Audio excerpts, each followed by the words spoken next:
नमस्कार, मैं हूं आपके साथ रोहित और आप देख रहे हैं एनएफ न्यूज। उत्तर प्रदेश की योगी आदित्यनाथ सरकार माफियाओं और गैंगस्टर्स के लिए काल है। यही वजह है कि पुलिस गुंडे, माफियाओं और अपराधियों के खिलाफ लगातार अभियान चला रही है। बुलडोजर और एनकाउंटर ने योगी सरकार के जीरो टॉलरेंस की नीति को पुख्ता करने में अहम भूमिका निभाई है। यही वजह रही है कि योगी सरकार धीरे धीरे उत्तर प्रदेश पर लगे दंगों वाले राज्य का कलंक मिटा रही है। और सीएम योगी सदन में खड़े होकर इसी वजह से डंके की चोट पर कहते हैं कि माफियाओं को मिट्टी में मिला देंगे। अहमद के खिलाफ पीड़ित परिवारों ने मुकदमा दर्ज कराया, उसके परिवार के खिलाफ। वह समाजवादी पार्टी के द्वारा पोषित माफिया है और उसकी कमर को तोड़ने का काम हमारी सरकार ने किया है।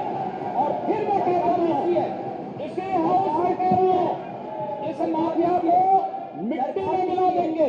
सरकार किसी है, सरकार किसी है, गफलत में हो।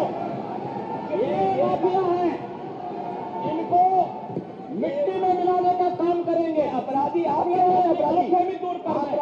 ये बयान सीएम योगी ने पिछले साल सदन में दिया था अतीक अहमद को लेकर, लेकिन उनके इस बयान ने पूरे प्रदेश के माफियाओं को डरा कर रख दिया था, क्योंकि गुंडे, माफियाओं और अपराधियों के खात्मे के लिए यूपी पुलिस को सरकार की तरफ से खुली छूट मिली हुई है।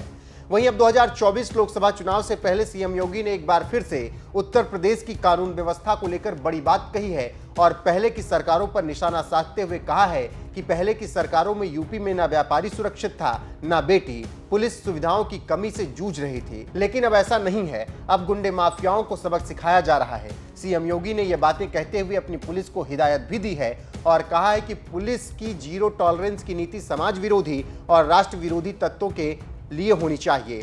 आम लोगों के प्रति बेहद संवेदनशील होना होगा। हम सभ्य समाज में रहते हैं, हमारी जीरो टॉलरेंस समाज विरोधी, राष्ट्र विरोधी तत्वों के लिए, पेशेवर माफिया और अपराधियों के प्रति होनी चाहिए। कॉमन मैन के लिए हमें उतना ही संवेदनशील और त्वरित न्याय देने के लिए अपने आप को तैयार करना होगा।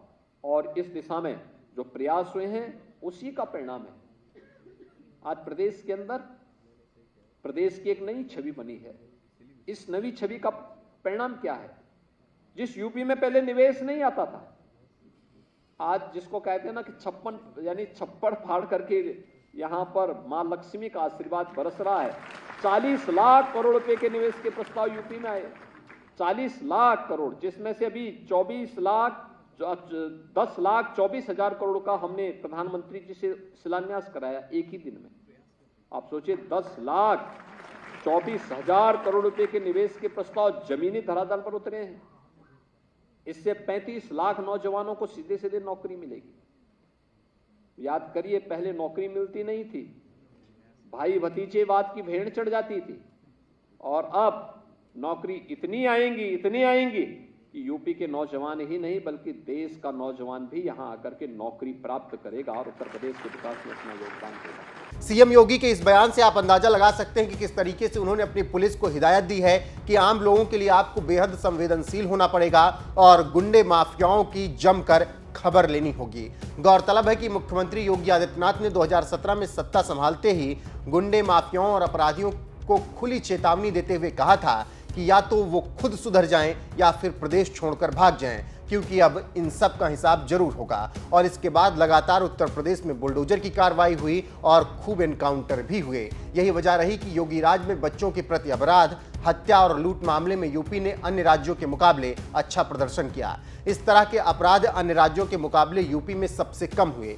2023 एनसीआरबी के आंकड़ों के अनुसार हत्या में यूपी 28वें, हत्या के प्रयास में 25वें, छेड़छाड़ में 17वें, अपहरण में 30वें और महिलाओं के खिलाफ अपराध में 14वें स्थान पर है। ये आंकड़े बताते हैं कि पहले से उत्तर प्रदेश कहीं ज्यादा बेहतर हुआ है। कई राज्यों से यूपी बहुत अच्छा है और ये सब योगी राज में ही संभव हो पाया है। योगी आदित्यनाथ के नेतृत्व में ही उत्तर प्रदेश उत्तम प्रदेश बन रहा है। यही वजह है कि सीएम योगी खुद कह रहे हैं कि पुलिस की जीरो टॉलरेंस की नीति समाज विरोधी और राष्ट्र विरोधी तत्वों के लिए होनी चाहिए। आम लोगों के प्रति बेहद संवेदनशील होना चाहिए। ऐसे में सीएम योगी के इस बयान पर आपकी राय क्या है, कमेंट करके हमें जरूर बताएं। साथ ही एनएफ न्यूज को अगर आपने अभी तक सब्सक्राइब नहीं किया है तो कर लीजिए, वीडियो को लाइक कीजिए और शेयर करना ना भूलिएगा।